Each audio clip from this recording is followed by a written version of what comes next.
You are deep in a Claude Code session. Claude is refactoring a big chunk of your code base. It's reading files, making changes, things are moving, and then you suddenly remember something. A quick question. Something like, wait, what was the config file it read earlier? Or is this approach even compatible with Node 18? Now you have two options.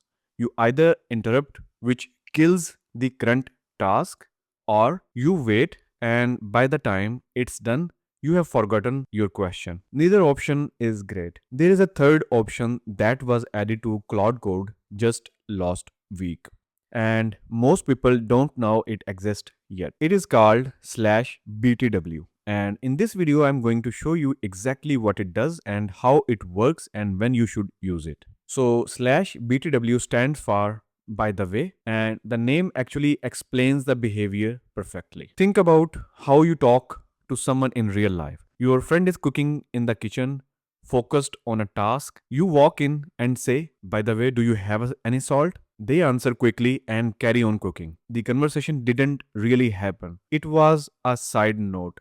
That's exactly what slash BTW does in Claude Code. You type slash BTW followed by your question. Claude answers it in a small overlay on your screen. You read it, dismiss it, and your main task continues completely uninterrupted. And here is the important part. That question and answer, they never get added to your conversation history. The main context stays completely clean. So you edit something, you got the answer, and it's like it never happened as far as the session is concerned. Now, let me explain why this is actually significant from a cost perspective. Because this isn't just a UX improvement. In Claude Code, every time you send a message, the model doesn't just see that one message. It reads your entire conversation history from very beginning. Every message, every response, and everything. That's how it maintains the context. So if your session history is already 20,000 tokens long, every single new message you send cost at least 20,000 input tokens before you even count what you are typing now. This means that every throwaway question you ask, like, what did we name that variable? Or is this file already modified?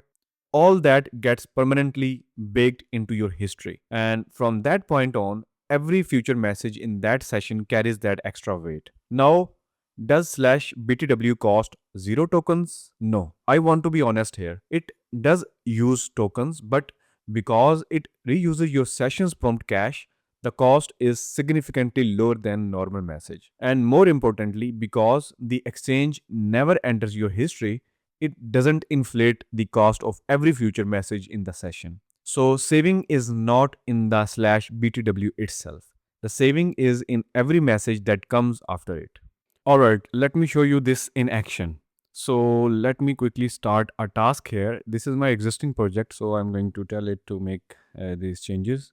So I have asked Claude to refactor this authentication module. It's now reading files, planning the changes, and this is a multi-step task that will take a minute. So while it's working, I'm going to type slash BTW and I will mention this prompt. What was the original function name before the refactor started? So you will notice that Claude doesn't stop what it is doing. The side question runs independently. And here you can see the answer appearing in an overlay. It pulled that from the context, answered me, and the main task is still running in the background. Now I will dismiss this overlay. As you can see, it says press space, enter, escape to dismiss. So let's hit escape and done. I press escape to dismiss it, and now watch the conversation history. You see that exchange is nowhere. It's completely gone. Claude is still in mid task, my history is clean, and I have my answers. So that's the whole feature. Simple but genuinely useful. One important limitation to know about slash BTW that it cannot run commands or read new files. It can only answer from what's already in the current session context. If you want Claude to go find out something new, that's not what slash BTW for. This actually leads perfectly into a comparison that's worth understanding. The official Claude Code docs describe slash BTW as the inverse of a subagent. I think that's a really clean way to put it. It says slash btw means full context but with no tools. But subagents are with full tools but starts with empty context. So use slash btw when you want to ask about something Claude already knows from this session. Use a subagent when you need Claude to go research something new, something outside the current context. So they are complementary, not competing. So to summarize, slash btw is a side question command.